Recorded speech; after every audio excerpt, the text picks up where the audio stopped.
오늘 오후 2시 13분. 지방의 한 은행 지점에서 금융업계 역사상 전례 없는 사건이 터졌습니다. 2천억. 단 한 번의 전화통화로 2천억 원이 통째로 사라져버린 겁니다. 지점장은 컴퓨터 화면을 보며 손이 덜덜 떨렸습니다. 이럴 수가. 이게 말이 됩니까? 직원들은 서로를 바라보며 말문이 막혔습니다. 단 몇 분 만에 그들이 알던 세상이 완전히 뒤바뀌었거든요. 하지만 더욱 충격적인 건 이겁니다. 이 모든 사건의 발단이 바로 하루 전 한 할머니를 쫓아낸 것에서 시작되었다는 사실입니다. 그 할머니는 어떤 분이었을까요?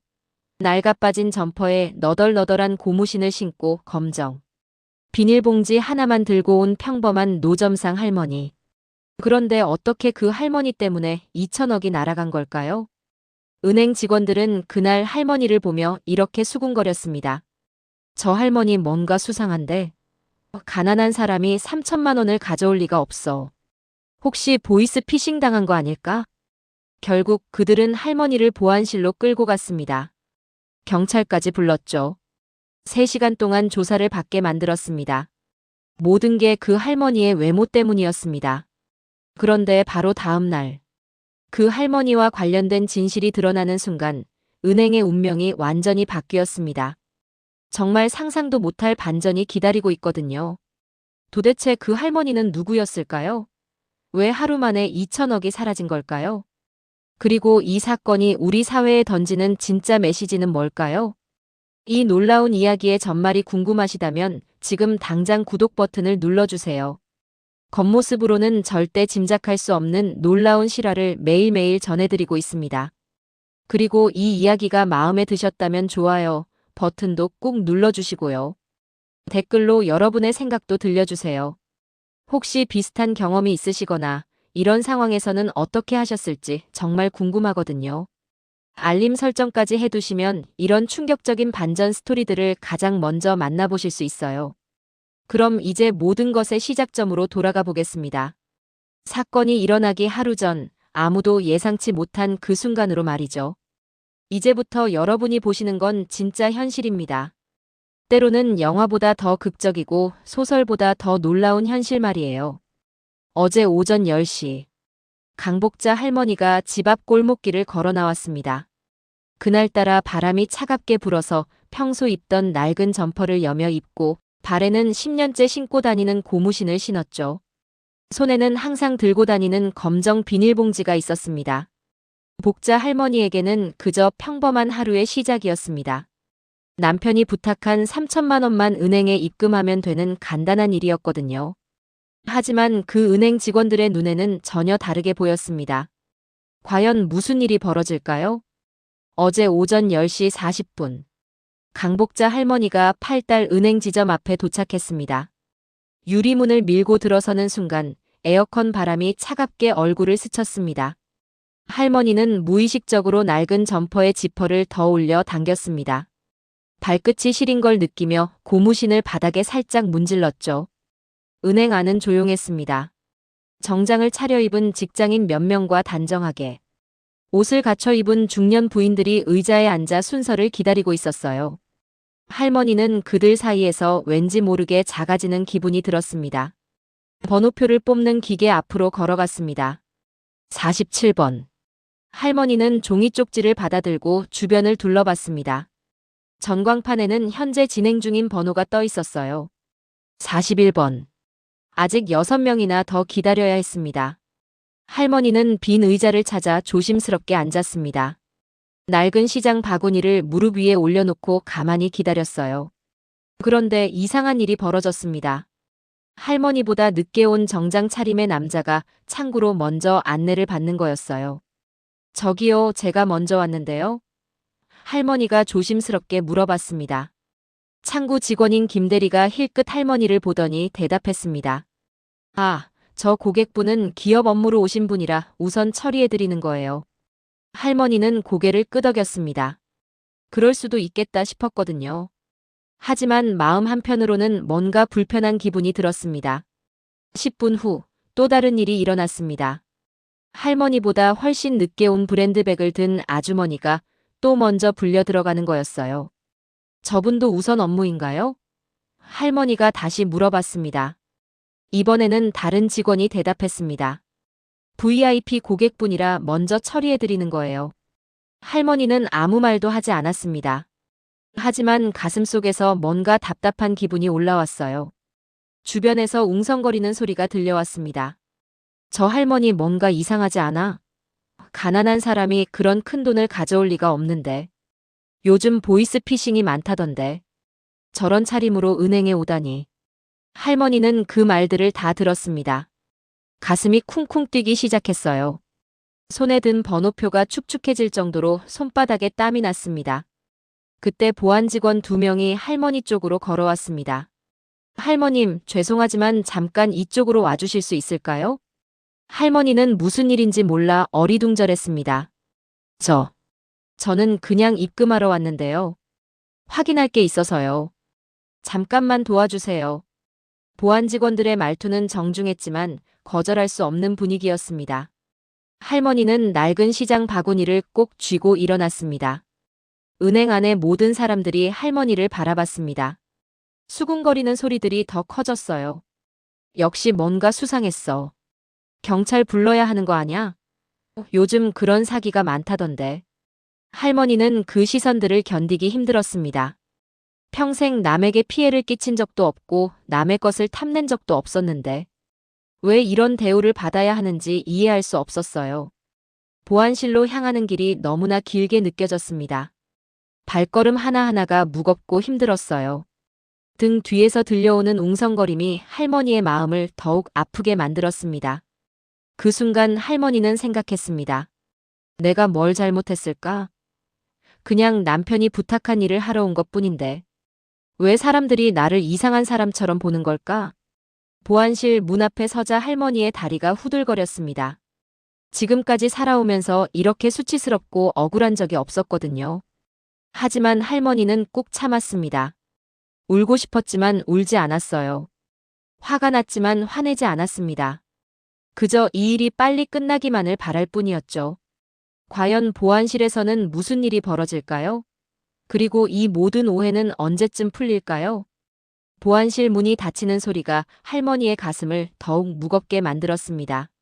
차가운 형광등 불빛 아래 회색 테이블과 의자가 놓인 삭막한 공간이었어요. 보안 직원이 할머니에게 의자를 가리키며 말했습니다. 앉으세요. 할머니는 조심스럽게 의자에 앉았습니다. 낡은 시장 바구니를 무릎 위에 올려놓고 두 손으로 꼭 쥐었어요. 손이 덜덜 떨리는 걸 숨기려 했지만 쉽지 않았습니다. 할머니, 오늘 무슨 일로 오셨나요? 보안 직원의 질문이 시작되었습니다. 입금하러 왔습니다. 남편이 부탁해서요. 할머니의 목소리가 작게 떨렸습니다. 얼마를 입금하려고 하셨죠? 3천만 원이요. 보안 직원들이 서로 눈짓을 주고받았습니다. 할머니의 초라한 차림새와 3천만 원이라는 큰 금액이 어울리지 않는다는 표정이었어요. 그 돈은 어떻게 마련하신 건가요? 할머니는 당황했습니다. 왜 이런 질문을 하는지 이해할 수 없었거든요. 그냥 남편이 준 거예요.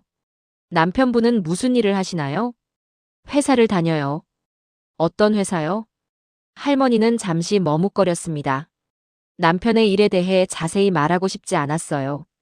그저 조용히 살고 싶었거든요. 그냥 작은 회사예요. 보안 직원의 표정이 더욱 의심스러워졌습니다. 할머니, 혹시 모르는 사람한테서 전화 받으신 적 있으세요? 돈을 입금하라고 하는? 아니요. 남편이 직접 부탁한 일이라고 했어요. 남편분과 통화해 볼 수 있을까요? 할머니는 고개를 저었습니다. 남편은 지금 출장 중이라 연락이 안 돼요. 이 말을 듣자 보안 직원들의 의심은 더욱 커졌습니다. 요즘 보이스피싱 사기가 워낙 많았거든요. 특히 연세 많은 분들이 자주 당하는 경우였어요. 할머니, 정말 조심하셔야 해요. 요즘 사기꾼들이 가족을 사칭해서 돈을 요구하는 경우가 많거든요. 아니에요. 진짜 남편이에요. 그래도 확인차 경찰서에 신고를 해야겠어요. 할머니의 얼굴이 새하얘졌습니다. 경찰서요? 왜요? 안전을 위해서예요. 할머니를 보호하려는 거니까 너무 걱정하지 마세요. 하지만 할머니는 무너져 내릴 것 같았습니다. 평생 경찰서에 갈 일이 없었는데 이제 와서 범죄자 취급을 받게 된 거예요. 30분 후 경찰관 2명이 도착했습니다. 안녕하세요, 할머님. 간단히 몇 가지만 확인하겠습니다. 경찰관의 말투는 정중했지만 할머니에게는 무섭기만 했어요. 성함이 어떻게 되세요? 강복자입니다. 주소는요? 할머니는 떨리는 목소리로 주소를 말했습니다. 남편분 성함은요? 강태민이에요. 강태민 씨는 무슨 일을 하시나요? 회사 일을 해요. 구체적으로 어떤 회사죠? 할머니는 또다시 망설였습니다. 남편이 늘 말했거든요. 밖에서는 그냥 작은 회사 다닌다고 해. 작은 무역회사예요. 경찰관이 메모를 적으며 물었습니다. 오늘 입금하려던 3천만 원은 어디서 나온 돈인가요? 남편이 모아둔 돈이에요. 어떻게 모으신 거죠? 회사에서 받은 월급으로요. 경찰관들도 의심스러운 표정을 지었습니다. 작은 무역회사 월급으로 3천만 원을 모으기 쉽지 않아 보였거든요. 할머님, 혹시 최근에 아들이나 손자를 사칭하는 전화 받으신 적 없으세요? 없어요. 사고 났다, 돈이 급하다, 이런 전화 말이에요. 정말 없다고 했잖아요. 할머니의 목소리에 짜증이 섞였습니다. 계속 사기를 당했다고 우기는 게 너무 억울했어요. 1시간이 더 지났습니다. 같은 질문들이 반복되었어요. 할머니는 점점 지쳐갔습니다. 할머님, 남편분과 연락이 될 때까지는 입금을 보류하는 게 좋겠어요. 언제까지요? 내일이라도 남편분과 직접 통화를 해서 확인해야겠어요.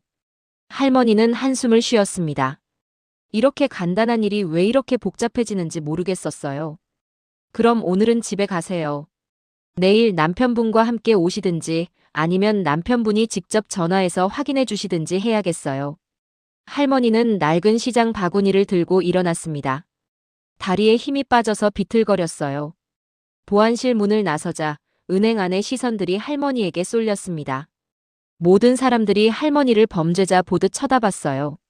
저 할머니 역시 사기당한 거였네. 요즘 그런 사람들이 많다니까. 불쌍하긴 하지만 조심해야지.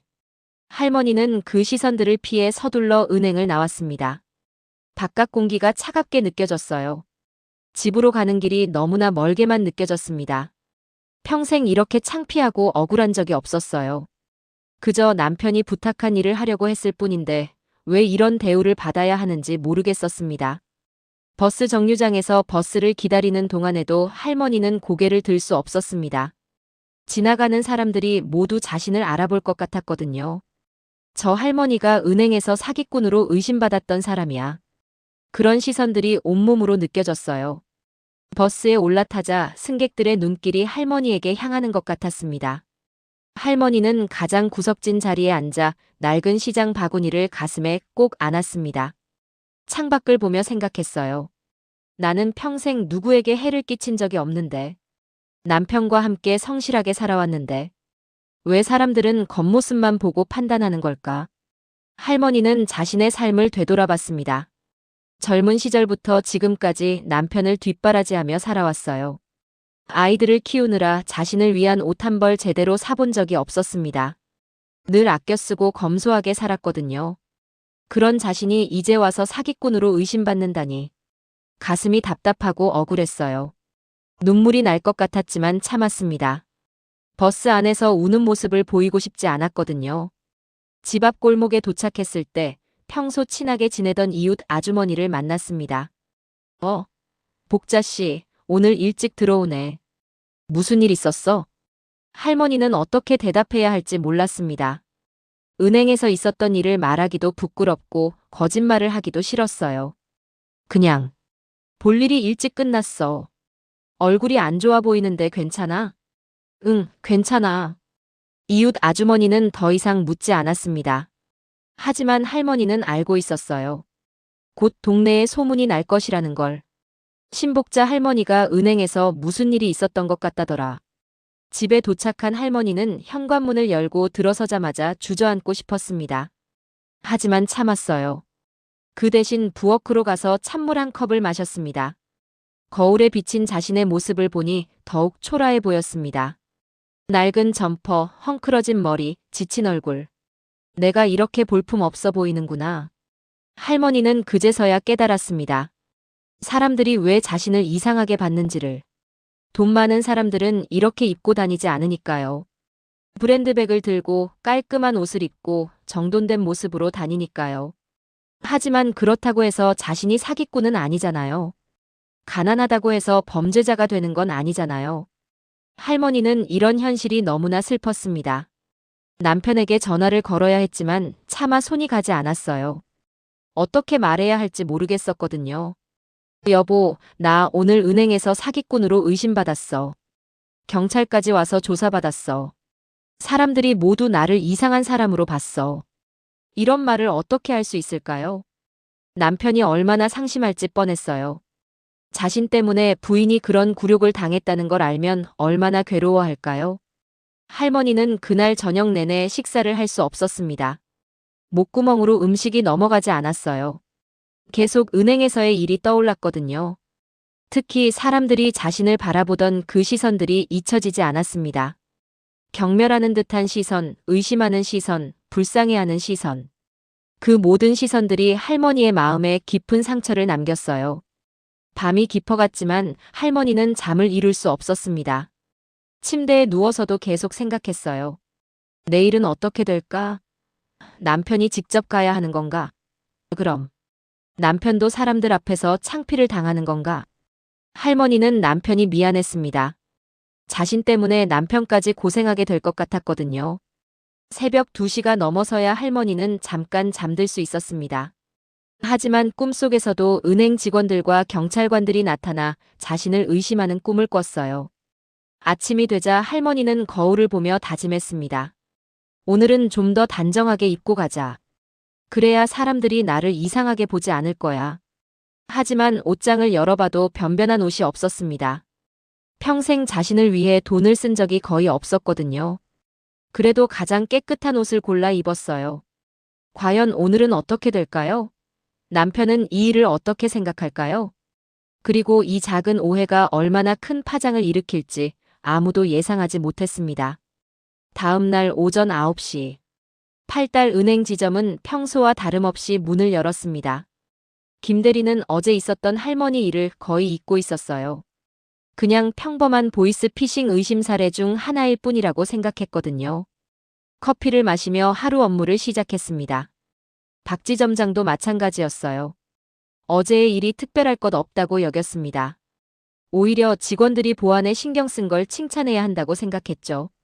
요즘 보이스 피싱이 워낙 많으니까 우리가 조심하는 게 맞아. 지점장은 아침 회의에서 직원들에게 말했습니다. 어제처럼 수상한 고객이 오면 꼼꼼히 확인해야 해. 우리가 고객을 보호하는 거니까. 직원들은 고개를 끄덕였습니다. 자신들이 옳은 일을 했다고 생각했거든요. 시간은 평온하게 흘러갔습니다. 오전 업무가 차근차근 진행되고 있었어요. 어제의 할머니는 이미 모두의 기억에서 사라진 듯 했습니다. 그런데 11시 43분. 박 지점장의 사무실 전화가 울렸습니다. 여보세요, 팔달 지점입니다. 지점장님이신가요? 전화기 너머로 들려온 목소리는 낮고 차분했습니다. 하지만 어딘지 모르게 위험이 느껴지는 톤이었어요. 네, 박 지점장입니다. 무슨 일이십니까? 어제 저희 집사람이 그쪽에 갔었는데요. 지점장은 별로 신경 쓰지 않았습니다. 고객불만 전화야 가끔 있는 일이니까요. 아, 그러셨군요. 어떤 일로 말씀하시는 건가요? 강복자라는 이름으로 입금 업무를 보려고 했었습니다. 이 말을 듣자 지점장의 기억이 돌아왔어요. 어제 보안실에서 조사받았던 그 할머니 말이에요. 아, 그분 말씀이시군요. 죄송합니다만 보안상 문제가 있어서 확인 절차를 거쳤습니다. 보안상 문제라고 하셨나요? 목소리가 약간 차가워진 것 같았습니다. 네, 최근 보이스 피싱이 많아서 고객 보호 차원에서 그랬습니다. 이해해 주시기 바랍니다. 전화기 너머로 잠시 침묵이 흘렀습니다. 그 침묵이 왠지 불편하게 느껴졌어요. 그래요. 그렇다면 오늘 제가 직접 가겠습니다. 네, 그렇게 해주시면 감사하겠습니다. 신분 확인만 되면 바로 처리해드리겠습니다. 알겠습니다. 그런데 한 가지 더 말씀드릴 게 있습니다. 네, 말씀하세요. 저는 그쪽 은행의 모든 거래를 정리할 생각입니다. 지점장은 잠시 멈칫했습니다. 뭔가 이상한 기분이 들었거든요. 모든 거래를 정리하신다고요? 네, 오늘 중으로 모든 계좌를 해지하고 잔액을 타행으로 이체하겠습니다. 지점장의 얼굴이 굳어졌습니다. 고객 한 명이 계좌를 해지하는 건 큰일이 아니지만 뭔가 심상치 않은 느낌이었어요. 혹시 얼마 정도의 금액인지 여쭤봐도 될까요? 확인해 보시면 아실 겁니다. 강태민입니다. 전화가 끊어졌습니다. 지점장은 고개를 갸우뚱했습니다. 강태민이라는 이름이 어딘지 익숙한 것 같았지만 정확히 기억나지 않았어요. 그래도 혹시 몰라 고객 정보를 조회해 봤습니다. 컴퓨터에 강태민을 검색했어요. 그 순간 지점장의 눈이 커졌습니다. 화면에 나타난 숫자를 보고 입이 떡 벌어졌어요. 잔고가 2천억? 이게 말이 되나? 지점장은 다시 한번 확인했습니다. 분명히 2천억 원이 맞았어요. 그것도 여러 개의 계좌에 분산되어 있었습니다. 어떻게 이런 고액 고객을? 지점장은 급히 고객 정보를 더 자세히 살펴봤습니다. VIP 고객 등급도 최상이었어요. 거래 내역을 보니 엄청난 규모의 입출금이 꾸준히 있었습니다. 이분이 어제 그 할머니의 남편? 지점장은 머리가 하얘졌습니다. 어제 자신들이 뭘 한 건지 깨닫기 시작했거든요. 급히 보안부장을 불렀습니다. 어제 조사받은 할머니 기억나지? 네, 신복자 씨 말씀이시죠? 그분 남편이 우리 VIP 고객이야. 그것도 2천억 고객이라고. 보안부장의 얼굴도 새하얘졌습니다. 그럴 리가 없는데요. 할머니가 그렇게 초라하게 입고 왔는데. 내가 지금 거짓말하는 것 같아? 직접 확인해봐. 보안부장이 컴퓨터를 확인하자 똑같은 반응을 보였습니다. 믿을 수 없다는 표정으로 화면을 바라봤어요. 2천억이 진짜네요. 그분이 오늘 직접 오신다고 했어. 그리고 모든 거래를 정리하겠다고. 지점장과 보안부장은 서로를 바라봤습니다. 둘 다 어떻게 해야 할지 모르겠다는 표정이었어요. 지점장님, 그럼 어제 우리가 완전히 잘못 판단한 거야. 박 지점장은 의자에 깊숙이 몸을 맡겼습니다. 머리가 복잡했어요. 15년간 은행에서 근무하면서 이런 실수는 처음이었거든요. 강태민. 지점장은 그 이름을 반복해서 중얼거렸습니다.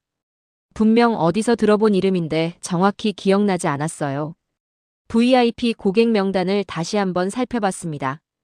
보안부장, 이분 거래 내역 좀 더 자세히 보여줘. 화면을 스크롤하며 확인하자 더욱 놀라운 사실들이 드러났습니다. 매월 수억 단위의 입출금이 꾸준히 있었어요. 그것도 여러 해 동안 지속적으로. 이 정도면 우리 지점 최고 VIP 고객인데. 보안부장도 충격을 감추지 못했습니다. 지점장님, 그런데 왜 이분을 저희가 몰랐죠?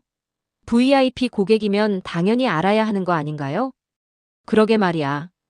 아마 본인이 조용히 거래하기를 원하셨나 보네. 지점장은 점점 불안해졌습니다.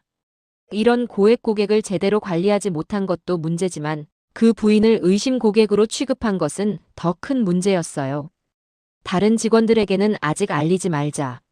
일단 그분이 오시면 어떻게 반응하시는지 보고 나서 결정하는 거야. 하지만 사무실 밖으로 나가자 평범한 일상이 계속되고 있었습니다. 김 대리는 고객들과 상담을 하고 있었고 다른 직원들도 업무에 집중하고 있었어요. 아무도 곧 벌어질 일을 예상하지 못하고 있었습니다. 지점장은 김 대리를 불렀습니다. 김 대리, 잠깐 와봐. 네, 지점장님. 어제 그 할머니 기억나지? 강복자 씨. 김 대리는 고개를 끄덕였습니다. 네, 보이스 피싱 의심 고객이셨죠. 무슨 문제라도 있나요? 그분 남편이 우리 고객이야. 아, 그러셨군요. 그래서 뭐 불만이라도 제기하셨나요? 김 대리는 여전히 심각성을 깨닫지 못하고 있었습니다. 지점장은 어떻게 말해야 할지 고민했어요. 김 대리에게 진실을 말하면 아마 크게 당황할 것 같았거든요. 일단 그분이 오늘 오신다고 하니까 정중하게 응대해. 네, 물론이죠. 김대리는 여전히 별일 아닌 것처럼 생각하며 자리로 돌아갔습니다. 지점장은 한숨을 쉬었습니다. 점심시간이 다가왔지만 밥을 먹을 기분이 전혀 아니었어요. 계속 시계만 바라보며 초조해했습니다. 시간이 갈수록 불안감이 커졌어요. 전화에서 들었던 그 차가운 목소리가 계속 머릿속에 맴돌았거든요. 모든 거래를 정리하겠다. 그 말의 무게를 이제서야 제대로 느끼고 있었습니다. 2천억이라는 거금이 한순간에 사라진다면 지점 실적에 미치는 영향은 상상할 수 없을 정도로 클 거예요. 지점장은 본사에 보고해야 하는지 고민했습니다. 하지만 아직 확실하지 않은 상황에서 섣불리 보고하기도 애매했어요. 혹시 오해가 풀려서 거래를 계속 유지한다면 괜한 소동만 벌이는 셈이니까요. 하지만 마음 한편으로는 이미 늦었다는 생각도 들었습니다. 전화에서 느껴진 그 단호함은 마음을 바꿀 여지가 없어 보였거든요. 점심시간에도 지점장은 사무실에 남아 있었습니다. 다른 직원들은 식사를 하러 나갔지만 혼자서 컵라면으로 때웠어요. 제대로 맛도 느끼지 못한 채 기계적으로 먹었습니다.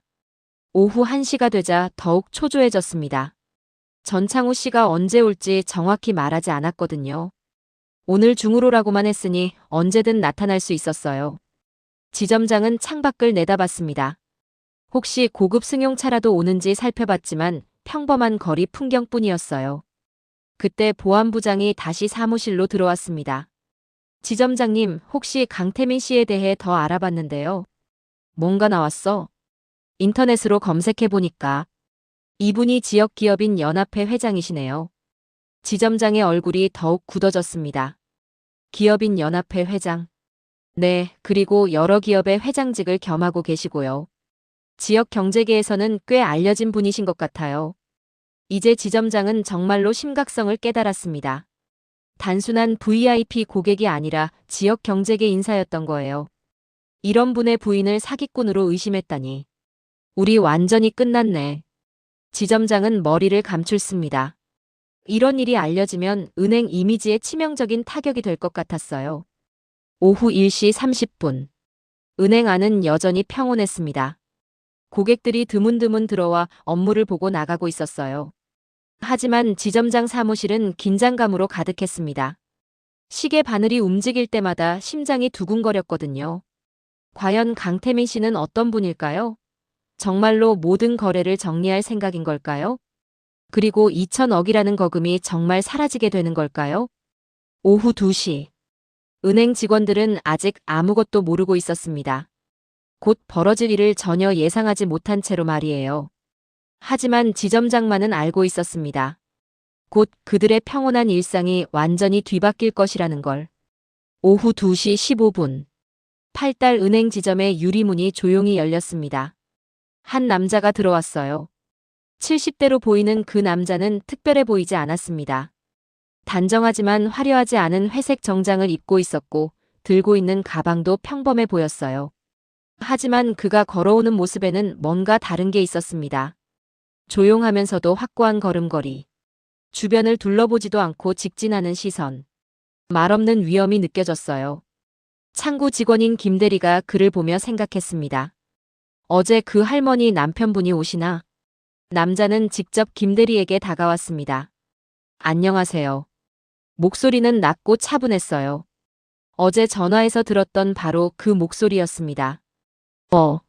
안녕하세요. 김대리는 왠지 긴장이 되었습니다. 그 남자에게서 평범하지 않은 기운이 느껴졌거든요. 강태민입니다. 어제 전화드렸었는데요. 김대리는 급히 지점장을 불렀습니다. 지점장님, 강태민 고객님 오셨습니다. 박 지점장이 급히 나왔습니다. 얼굴에는 어제부터 쌓인 피로와 긴장이 역력했어요. 아, 강태민 회장님. 어서 오세요. 지점장은 최대한 정중하게 인사했습니다. 하지만 강태민은 딱히 화답하지 않았어요. 그저 고개만 가볍게 끄덕였을 뿐입니다. 어제 저희 집사람이 고생을 했다고 들었습니다. 목소리에 감정이 거의 없었어요. 하지만 그래서 더욱 무서웠습니다. 죄송합니다. 보안 절차상 어쩔 수 없는 일이었습니다. 보안 절차. 강태민이 그 말을 천천히 반복했어요. 마치 그 말의 의미를 곱씹는 듯 했습니다. 그렇다면 오늘은 그런 절차 없이 처리해 주시기 바랍니다. 물론입니다. 어떤 업무를 도와드릴까요? 강태민은 가방에서 통장 여러 개를 꺼냈습니다. 지점장이 그것들을 받아보니 모두 자신들 은행의 통장이었어요. 모든 계좌를 해지하고 잔액을 타행으로 이체하겠습니다. 지점장의 얼굴이 창백해졌습니다. 어제부터 예상하고 있던 일이지만 막상 현실이 되니 다리가 떨렸어요. 잔액이 얼마나 되시는지 확인해 봐야겠는데요. 확인해 보세요. 강태민의 목소리는 여전히 담담했습니다. 지점장이 컴퓨터로 계좌 정보를 확인하기 시작했어요. 첫 번째 통장의 잔고가 화면에 나타났습니다. 300억. 두 번째 통장. 500억. 세 번째 통장. 600억. 지점장의 손이 점점 떨리기 시작했어요. 나머지 통장들을 모두 확인해 보니 총 잔고는 2천억 원. 이체는 어느 은행으로 하시겠습니까? 강태민이 명함 하나를 내밀었습니다. 거기에는 다른 은행의 계좌 정보가 적혀 있었어요. 여기로 전액 이체하겠습니다. 지점장은 손을 떨며 명함을 받았습니다. 2천억이라는 거금을 한 번에 이체한다는 게 믿어지지 않았어요. 회장님 잠시만요. 이렇게 큰 금액은 본사 승인이 필요할 수도 있습니다. 시간이 얼마나 걸리죠? 1시간 정도. 그럼 기다리겠습니다. 강태민은 VIP 고객 대기실로 향했습니다. 의자에 앉아 조용히 기다리기 시작했어요. 지점장은 급히 본사에 전화를 걸었습니다. 본부장님, 긴급한 일이 있습니다. 무슨 일인가? 고객 한 분이 2천억 전액을 타행으로 이체하겠다고 하시는데요. 전화기 너머로 잠시 침묵이 흘렀습니다. 2천억이라고?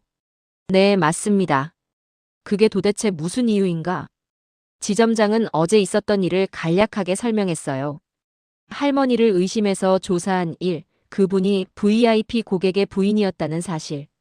이런 일이 있었다고? 본부장의 목소리가 차갑게 변했습니다. 고객 관리를 어떻게 한 거야? VIP 고객도 모르고. 죄송합니다. 저희도 몰랐습니다. 지금 그분 상태는 어때?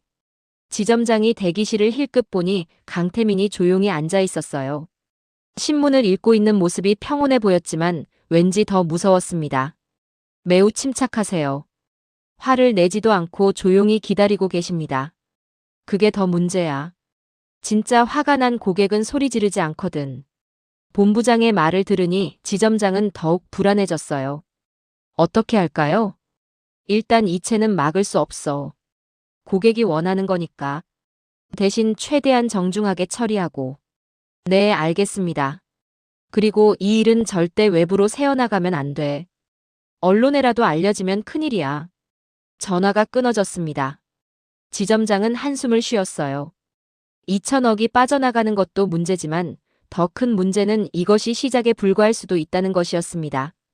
이런 일이 알려지면 다른 VIP 고객들도 불안해할 거예요. 우리도 혹시 이런 대우를 받을까? 그런 생각에 연쇄적으로 이탈할 수도 있었습니다. 1시간 후 모든 승인이 완료되었어요. 회장님, 이체 준비가 완료되었습니다. 강태민이 조용히 일어났습니다. 창구로 와서 이체 확인서에 서명을 했어요. 이체 실행하겠습니다. 지점장이 마지막 확인을 받고 엔터키를 눌렀어요. 그 순간 2천억 원이 다른 은행으로 이동했습니다. 컴퓨터 화면에 이체 완료라는 메시지가 떴어요. 지점장은 그 화면을 보며 현실감이 없었습니다. 단 몇 초 만에 2천억이 사라져버린 거예요. 감사합니다. 강태민이 간단히 인사하고 돌아섰습니다. 회장님 잠깐만요. 지점장이 급히 불러 세웠어요. 혹시 다시 거래할 가능성은 없을까요? 강태민이 잠깐 멈춰 섰습니다. 뒤돌아보지는 않고 말했어요. 저희 집사람을 사람으로 보지 않은 곳과는 거래하지 않습니다. 그리고 그는 은행을 나갔습니다. 지점 안이 조용해졌어요. 모든 직원들이 무슨 일인지 정확히 모르면서도 심상치 않다는 것은 느끼고 있었습니다. 김 대리가 조심스럽게 물었어요. 지점장님 무슨 일이에요? 2천억이 빠져나갔어. 2천억이요? 김 대리와 다른 직원들의 얼굴이 하얘졌습니다. 2천억이라는 금액이 어떤 의미인지 알았거든요. 어제 그 할머니 남편분이셨어. 그제서야 직원들이 어제의 일을 떠올렸어요. 자신들이 얼마나 큰 실수를 했는지 깨닫기 시작했습니다. 오후 4시. 은행 안은 무거운 침묵에 휩싸여 있었어요. 평소 같았으면 활기찬 업무 시간이었지만 이제는 모든 게 달라 보였습니다. 과연 이 일이 여기서 끝날까요? 아니면 더 큰 파장이 일어날까요?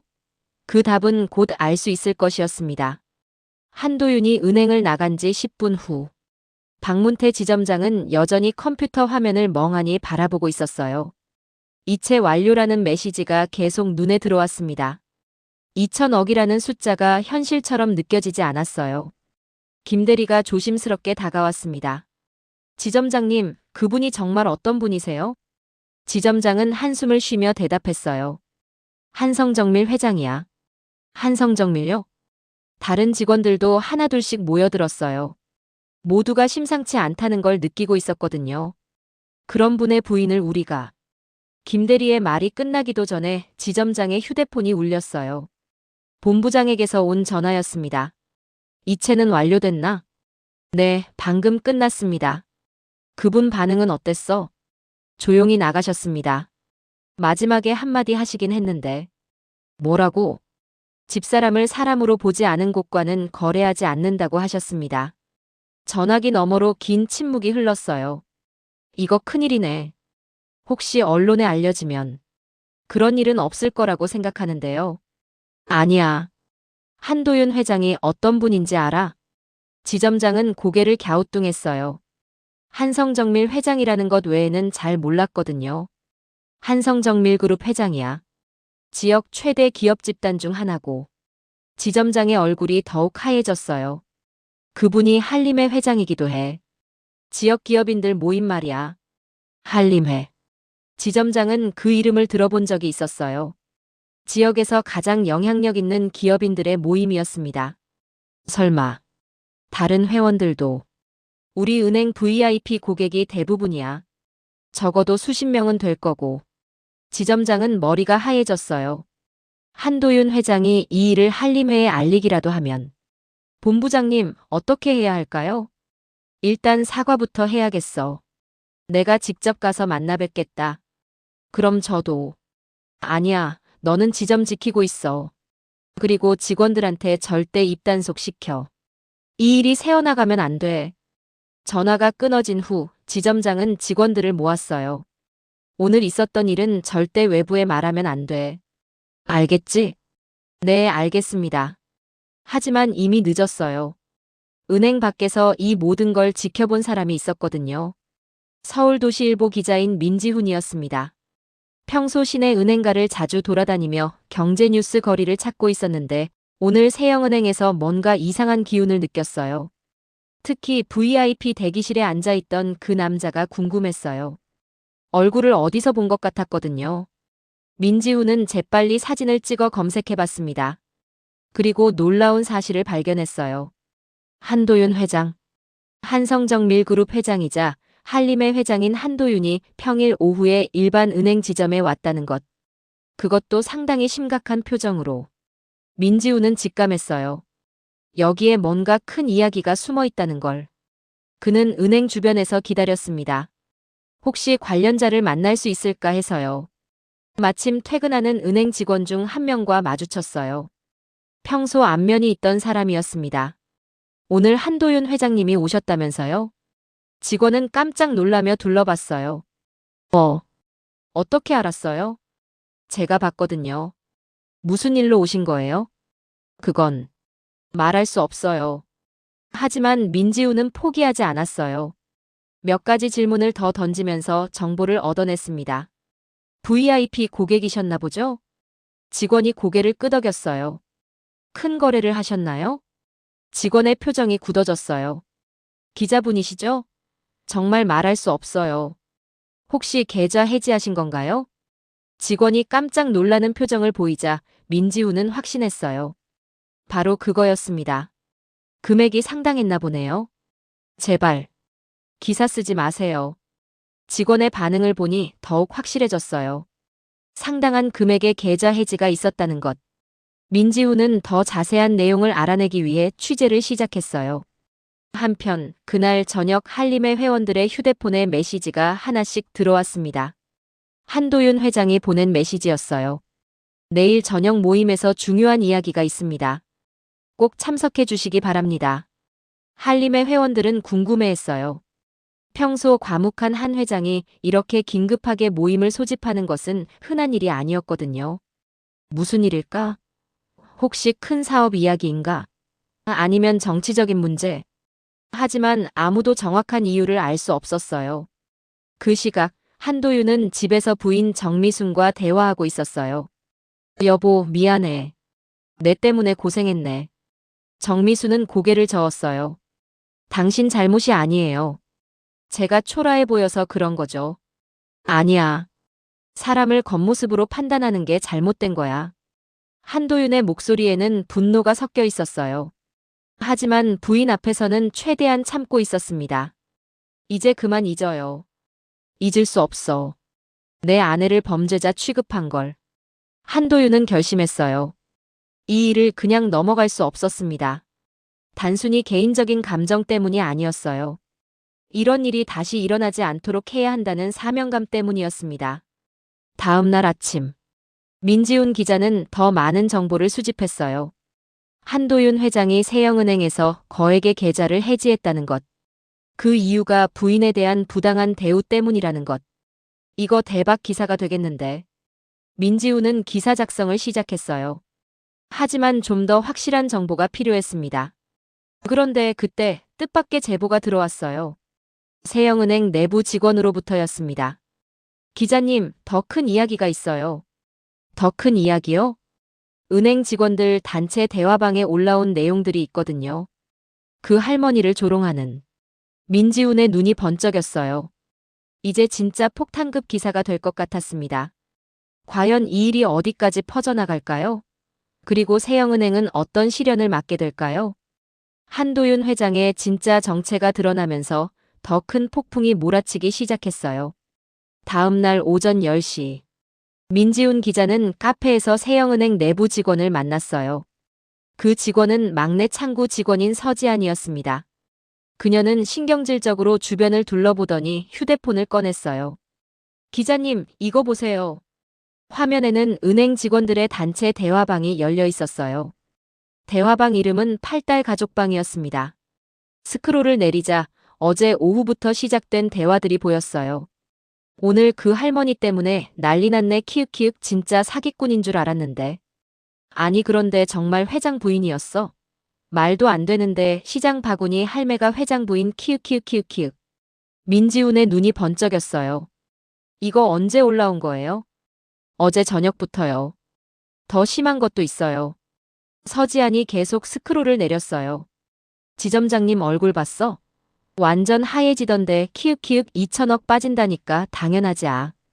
그런데 진짜 웃긴 건 그 할머니 복장이었어. 낡은 점퍼에 고무신. 키읔키읔키읔키읔키읔. 시장 바구니까지 들고 와서는 5천만 원 입금한다니까. 민지훈은 휴대폰 화면을 사진으로 찍었어요. 더 있나요? 네, 이것도 보세요. 더 충격적인 내용들이 이어졌어요. 근데 생각해보니까 우리가 잘못한 게 아니지 않아? 맞아. 누가 봐도 수상했잖아. 요즘 보이스피싱이 워낙 많으니까. 오히려 우리가 고객 보호한 거 아니야? 키읔키읔. 그래도 2천억 고객인데. 아니 그럼 평소에 알려주지 그랬어. VIP 고객이면 당연히 우리가 알아야 하는 거. 아냐? 맞아. 관리 소홀이었어. 민지훈은 계속 사진을 찍었어요. 이런 증거 자료를 얻기 힘든데 귀중한 기회였습니다. 기자님, 제발 제가 제보했다는 건 절대 말하지 마세요. 물론입니다. 그런데 왜 이걸 공개하려고 하시는 거예요? 서지안의 표정이 어두워졌어요. 사실 저도 어제 그 할머니를 봤거든요. 얼마나 서러워하셨는지. 그래서요? 우리가 너무했어요. 사람을 겉모습으로만 판단하고. 서지안은 계속 말했어요. 특히 김대리가 너무 심했어요. 할머니한테 반말까지 했거든요. 민지훈은 더 자세한 내용을 물어봤어요.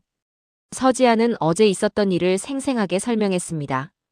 번호표를 건너뛰게 한 일, 보안실로 끌고 간 일, 경찰을 부른 일, 3시간 동안 조사받게 한 일.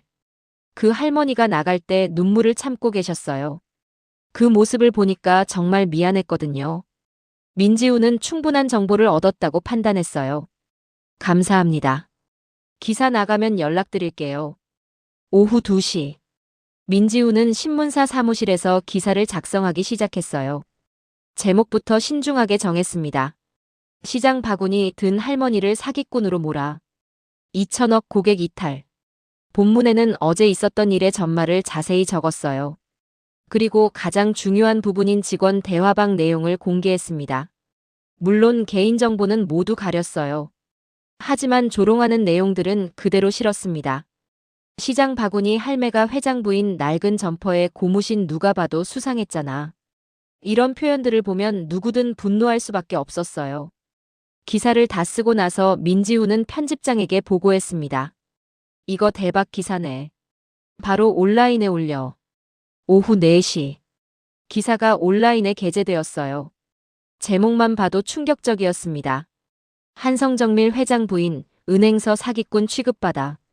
직원 대화방엔 조롱 일색. 기사가 올라간 지 1시간도 안 되어 댓글이 폭발했어요. 이게 말이 되나? 은행 직원들이 미쳤나? 우리 엄마도 이런 대우 받은 적 있어요. 겉모습으로 사람 판단하는 거 진짜 최악. 댓글은 계속 늘어났어요. 대부분이 은행을 비판하는 내용이었습니다. 나도 세영은행 계좌 해지하러 가야겠다. 이런 은행은 망해야 마땅해. 직원들 교육을 어떻게 시킨 거야? 사과문이라도 써야 하는 거 아냐? 오후 5시. 세영은행 본사는 비상사태에 빠졌어요. 본부장이 급히 지점장에게 전화를 걸었습니다. 기사 봤어? 무슨 기사요? 우리 은행 기사가 나왔어. 인터넷에서 난리야. 지점장은 급히 인터넷을 검색해봤어요. 그리고 기사를 보자마자 얼굴이 새하얘졌습니다. 이게 어떻게 새어나간 거죠? 그걸 내가 알아야지. 직원 대화방 내용까지 다 나와 있잖아. 지점장은 급히 직원들을 불렀어요. 누가 기자한테 이야기한 거야? 직원들은 모두 부인했어요. 하지만 누군가는 분명히 정보를 흘렸을 거였습니다. 일단 대화방부터 정리해. 모든 대화 삭제하고. 하지만 이미 늦었어요. 기사가 나간 이상 증거를 없애봐도 소용없었습니다. 오후 6시. 다른 언론사들도 이 기사에 주목하기 시작했어요. 세영은행 차별 논란 VIP 고객 부인을 사기꾼 취급 내부 직원들, 조롱 메시지 주고받아. 연쇄적으로 기사가 쏟아졌어요. 저녁 뉴스에서도 이 사건을 다뤘습니다. 오늘 한 지역 은행에서 발생한 황당한 사건이 화제가 되고 있습니다. 앵커가 사건의 전말을 설명했고 직원 대화방 내용도 일부 공개됐어요. 시청자 여러분은 어떻게 생각하십니까? 겉모습만으로 사람을 판단하는 것이 과연 옳을까요? 그날 밤. 인터넷 커뮤니티와 SNS에서는 이 사건에 대한 토론이 뜨겁게 벌어졌어요. 나도 비슷한 경험 있다. 백화점에서도 이런 일 많아. 돈 있어 보이지 않으면 무시하는 게. 현실 이런 차별이 얼마나 많은데. 사람들은 자신들의 경험을 공유하기 시작했어요. 평소 겪었던 차별과 무시에 대해 털어놓았습니다. 세영은행은 하루 만에 전국적인 논란의 중심에 서게 되었어요. 한편 서지아는 그날 밤 직장에서 따돌림을 당했어요. 동료들이 모두 그녀를 의심했거든요. 너 기자한테 얘기했지? 왜 우리 은행을 배신했어? 이제 우리 모두 망했어. 서지아는 아무 말도 할 수 없었어요. 하지만 후회하지는 않았습니다. 옳은 일을 했다고 생각했거든요. 그날 밤 한도윤에게서 전화가 왔어요. 지한 씨, 한도윤입니다. 지금 상황이 어떻습니까? 그 질문 하나가 서지안을 버티게 했어요. 저희 회사 회계팀에 자리가 있습니다. 현재 연봉 플러스 30% 정식 채용 제안들이죠. 며칠 뒤 서지안은 한성정밀로 이직했어요. 과연 은행은 어떻게 대응할까요? 그리고 이 사건이 사회에 던지는 메시지는 무엇일까요? 더 큰 변화의 바람이 불어오고 있었어요. 다음 날 오전 9시. 세영은행 본사는 완전한 전쟁터가 되어 있었어요. 본부장의 사무실에는 긴급 회의가 소집되어 있었습니다. 임원진들의 얼굴은 모두 심각했어요. 현재 상황부터 파악해보자. 마케팅 부장이 보고를 시작했습니다. 어제 저녁부터 인터넷 댓글이 3만 개를 넘었습니다. 대부분이 비판적인 내용이고요. SNS는 어때? 더 심합니다. 해시태그가 실시간 트렌드에 올랐어요.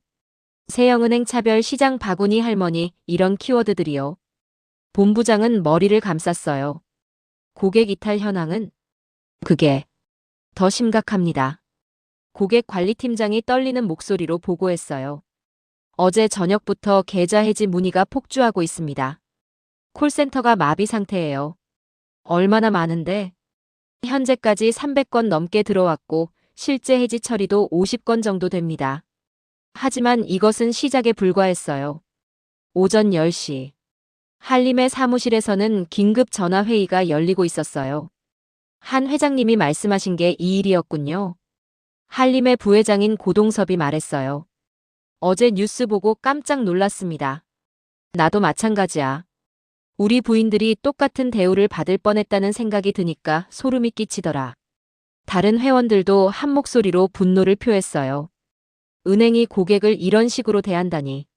특히 연세 많은 분들을 무시하는 건 용납할 수 없어. 우리도 행동을 취해야 하는 거 아니야? 고동섭이 결단을 내렸어요. 오늘 중으로 세영은행과의 모든 거래를 정리하자. 동의합니다. 나도 찬성이야. 당연히 그래야지. 한림의 회원 22명이 모두 동의했어요. 이들의 총거래 규모는 4,300억 원에 달했습니다. 오전 11시. 세영은행 각 지점에는 정장을 차려입은 중년 남자들이 하나둘씩 나타났어요. 모두 비슷한 말을 했습니다. 모든 계좌를 해지하고 타행으로 이체하겠습니다. 지점 직원들은 당황했어요. 평소 VIP 대우를 받던 고객들이 갑자기 계좌를 정리한다고 하니까요. 혹시 무슨 불편한 일이라도. 불편한 게 아니라 신뢰가 깨진 거야. 한 고객이 단호하게 말했어요. 고객을 겉모습으로 판단하는 은행과는 거래할 수 없어. 비슷한 상황이 모든 지점에서 동시에 벌어졌어요. 본사에는 각 지점에서 급보가 쇄도했습니다. 본사입니다. VIP 고객 이탈이 심각합니다. 오늘 하루에만 수백억이 빠져나갔습니다. 어떻게 대응해야 할까요? 본부장은 현실을 받아들일 수 없었어요. 하루 만에 이렇게 큰 타격을 입다니. 오후 1시. 금융감독원에서 전화가 왔어요. 세영은행 본부장님이신가요? 네, 그렇습니다. 금융감독원 은행감독국입니다. 보도된 사건과 관련해서 조사가 필요할 것 같습니다. 본부장의 가슴이 철렁 내려앉았어요. 금융당국까지 나서게 된 거였습니다. 어떤 조사인가요? 고객 차별 및 부당 대우에 관한 조사입니다. 내일 조사관이 파견될 예정이니 준비해 주시기 바랍니다. 전화가 끊어진 후 본부장은 한동안 멍하니 있었어요. 이제 정말 끝이라는 생각이 들었습니다. 오후 2시. 세영은행 8달 지점은 아수라장이 되어 있었어요. 평소보다 몇 배나 많은 고객들이 몰려왔는데 모두 계좌 해지를 위해서였습니다. 저도 계좌 정리하러 왔습니다. 이런 은행 믿을 수 없어요. 우리 가족 계좌 전부 옮기려고 해요. 직원들은 하루 종일 계좌 해지 업무만 처리했어요. 점심시간도 제대로 갖지 못했습니다. 김 대리는 지쳐서 쓰러질 것 같았어요. 지점장님, 이러다가 정말 망하는 거 아니에요? 조용히 해. 고객들이 들어. 하지만 지점장도 마찬가지로 절망적이었어요. 하루 만에 지점 실적이 반토막 날 판이었습니다. 오후 3시. 한도윤 회장에게 전화가 걸려왔어요. 세영은행 본부장에게서였습니다. 회장님, 본부장 김정호입니다. 무슨 일이십니까? 한도윤의 목소리는 여전히 차분했어요. 회장님께 직접 사과드리고 싶습니다. 시간을 내주실 수 있을까요? 사과요? 네, 저희가 정말 잘못했습니다. 기회를 주신다면. 한도윤은 잠시 생각했어요.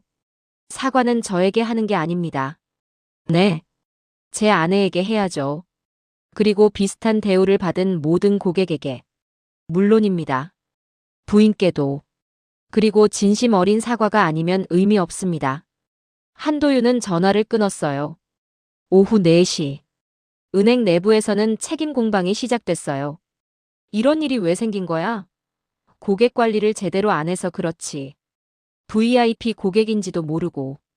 지점에서 알아서 했어야지. 본사는 지점을 비난했고 지점은 매뉴얼 부재를 지적했어요. 하지만 모든 게 뒤늦은 후에였습니다. 오후 5시. 또 다른 충격적인 소식이 들어왔어요. 경쟁은행에서 대대적인 고객 유치 캠페인을 시작한다는 거였습니다. 세영은행에서 옮겨오시는 고객 특별 우대라는 문구까지 내걸었어요. 이건 완전히 우리를 조롱하는 거야. 마케팅 부장이 분노했지만 어쩔 수 없었어요. 이미 시장에서 세영은행의 이미지는 땅에 떨어진 상태였습니다. 저녁 6시. 하루 종료 결산이 나왔어요. 총 고객 이탈 규모가 4,500억 원입니다. 임원진들은 말문이 막혔어요. 하루 만에 4,500억이 빠져나간 거였습니다. 그리고 내일은 더 심할 것 같습니다. 해지 예약이 계속 들어오고 있거든요. 본부장은 고개를 떨궜어요. 이제 어떻게 해야 하지? 사과부터 해야죠. 사과로 해결될 문제가 아니야. 이미 너무 늦었어. 그래도 해야 하는 거 아닙니까? 회의실에 무거운 침묵이 흘렀어요. 모두가 절망적이라는 걸 느끼고 있었습니다. 그날 밤 뉴스에서는 후속 보도가 나왔어요. 세영은행 고객 이탈 가속화. 금융당국 조사 착수. 앵커가 차분히 보도했어요. 하루 만에 수천억 원의 자금이 이탈했으며 금융감독원이 조사에 나섰습니다. 전문가 인터뷰도 이어졌어요. 이번 사건은 단순한 고객 서비스 문제를 넘어 우리 사회의 차별의식을 보여주는 대표 사례라고 할 수 있습니다. 세영은행의 위기는 이제 돌이킬 수 없는 지경에 이르렀어요. 과연 이 위기를 어떻게 극복할 수 있을까요? 진정한 변화만이 답이었습니다. 일주일 후, 세영은행 본사 회장실에서는 전례 없는 회동이 열리고 있었어요. 은행 회장과 임원진 그리고 한도윤 회장이 마주 앉아 있었습니다. 하지만 가장 중요한 자리에는 정미순 할머니가 앉아 계셨어요. 세영은행 오재영 회장이 일어나서 깊숙이 고개를 숙였습니다. 할머님, 정말 죄송합니다. 정미순 할머니는 어색해했어요. 이렇게 큰 회사의 회장이 자신에게 사과하는 모습이 낯설었거든요. 저희가 할머님을 제대로 모시지 못했습니다. 용서해 주십시오. 아니에요. 저는 괜찮다고 했어요. 할머니의 목소리는 여전히 소박했어요. 하지만 그 소박함이 오히려 더 큰 감동을 주었습니다. 오재영 회장이 계속 말했어요. 저희는 이번 일을 통해 깨달았습니다. 은행의 진짜 가치가 무엇인지를. 그래요? 사람을 숫자로 보면 안 된다는 걸 배웠습니다. 할머님 덕분에요. 정미순 할머니는 고개를 저었어요. 제가 뭘 했다고 그러세요? 아니에요. 할머님이 우리에게 가장 소중한 걸 가르쳐 주셨어요. 그때 한도윤이 입을 열었습니다. 제 아내는 그날 돈을 맡기러 간 게 아닙니다. 모든 사람들이 그를 바라봤어요. 마음을 맡기러 간 거였어요. 마음을요? 네. 신뢰를 맡기러 간 거였습니다. 하지만 돌아온 건 한도윤의 목소리가 잠깐 멈췄어요. 의심과 모멸감이었죠. 회의실이 조용해졌습니다. 모든 사람이 그 말의 무게를 느끼고 있었어요. 정미순 할머니가 조용히 말했어요. 그날 저는 정말 마음을 맡기러 갔었어요. 할머님, 남편이 늘 그 은행을 믿는다고 했거든요. 그래서 저도 믿고 갔었는데 할머니의 눈에 눈물이 맺혔어요. 사람들이 저를 나쁜 사람처럼 보더라고요. 오재영 회장과 임원진들은 고개를 들 수 없었어요. 할머니의 말 한마디 한마디가 가슴에 박혔거든요. 하지만 이제는 괜찮아요. 할머니가 미소를 지으며 말했어요. 여러분도 사람이니까 실수할 수 있잖아요. 이 말을 들은 모든 사람들이 감동했어요. 이렇게 관대할 수 있을까 싶을 정도로요. 오재영 회장이 다시 입을 열었어요. 할머님, 저희가 바뀌겠습니다. 바뀐다고요? 네. 이런 일이 다시는 일어나지 않도록 하겠습니다. 오재영 회장은 준비해온 서류를 꺼냈어요. 모든 직원에게 새로운 교육을 실시하겠습니다. 고객은 모두 소중한 사람이라는 교육을요. 그리고 고객 응대 매뉴얼도 완전히 바꾸겠습니다. 겉모습이나 차림새로 고객을 판단하지 않도록요. 한도윤이 물었어요. 말뿐이 아니라 실제로 바뀔 수 있을까요?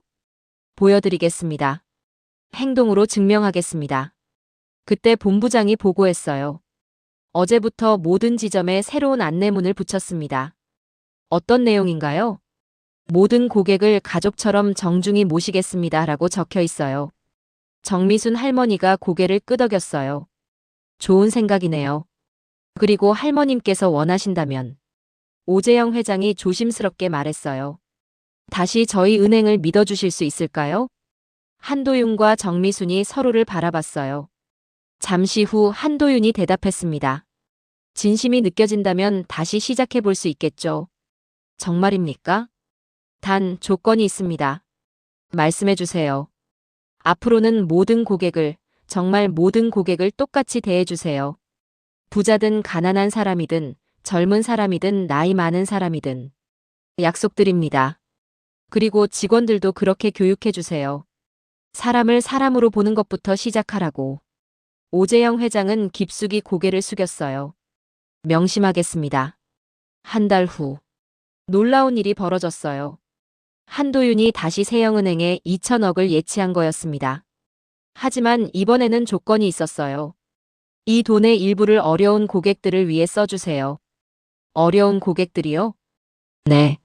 소액 대출이 필요한 분들, 은행 이용이 서툰 어르신들, 그런 분들을 위해서요. 세영은행은 약속을 지켰어요. 따뜻한 은행 프로젝트를 시작했습니다. 모든 지점에 고객 도우미를 배치했어요. 특히 연세 많은 분들이나 은행 업무가 서툰 분들을 도와드리는 직원들이었습니다. 직원 교육도 완전히 바뀌었어요. 첫 번째 교육 주제가 고객은 모두 소중한 사람이었습니다. 그리고 매달 친절왕을 선발해서 표창했어요.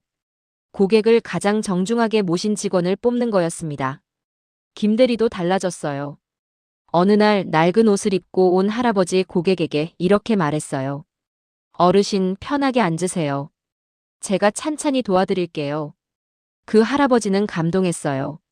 요즘 은행 직원들이 참 친절해졌네. 이런 변화는 곧 소문이 났어요. 세영은행이 정말 달라졌다더라. 가난한 사람도 VIP처럼 대해준다더라. 고객들이 다시 돌아오기 시작했어요. 아니, 더 많은 고객들이 몰려왔습니다. 특히 평소 은행에서 소외감을 느꼈던 분들이 많이 오셨어요. 노인분들, 소상공인들, 일용직 근로자들. 그분들은 모두 같은 말을 했어요. 여기는 나를 사람으로 대해주는 것 같아서 좋아. 반년 후. 세영은행은 지역에서 가장 사랑받는 은행이 되었어요. 정미순 할머니는 가끔 그 은행에 갔습니다. 이제는 모든 직원이 할머니를 알아봤어요. 할머님, 안녕하세요. 오늘은 무슨 일로 오셨어요? 커피 한 잔 드실까요? 할머니는 그런 모습을 보며 흐뭇해했어요. 참 좋아졌네. 어느 날 젊은 기자가 할머니를 인터뷰했어요. 할머님, 그때 정말 화나지 않으셨어요? 할머니는 미소를 지으며 대답했어요. 화날 수도 있었겠지만 그보다는 슬펐어요. 슬프셨다고요? 네. 사람들이 서로를 믿지 못하는 게 슬펐어요. 겉모습만 보고 판단하는 게. 그런데 지금은 어떠세요? 지금은 기뻐요. 사람들이 변했으니까. 기자가 마지막 질문을 했어요. 할머님께서 우리 사회에 해주고 싶은 말씀이 있나요? 정미순 할머니는 잠시 생각하더니 천천히 말했어요. 사람은 모두 소중해요. 부자든 가난하든 젊든 늙었든. 겉모습보다는 마음을 먼저 봐주세요. 그게 진짜 따뜻한 세상을 만드는 길이니까요. 그 인터뷰는 많은 사람들에게 감동을 주었어요. 댓글에는 이런 말들이 올라왔습니다. 할머님 말씀이 맞아요. 나도 앞으로 사람을 겉모습으로 판단하지 말아야겠어요. 진짜 따뜻한 분이시네요. 그날 이후 사람들은 서로를 조금 더 따뜻하게 바라보게 되었어요. 작은 변화였지만 분명한 변화였습니다. 그리고 세영은행의 로비에는 지금도 이런 문구가 걸려 있어요. 모든 고객은 소중한 사람입니다. 마음을 먼저 보겠습니다. 그 문구를 볼 때마다 사람들은 생각해요. 나는 오늘 누군가의 마음을 봤을까? 이것이 바로 정미순 할머니가 우리에게 준 가장 큰 선물이었습니다. 시장 바구니를 든 평범한 할머니가 보여준 가장 위대한 변화였어요.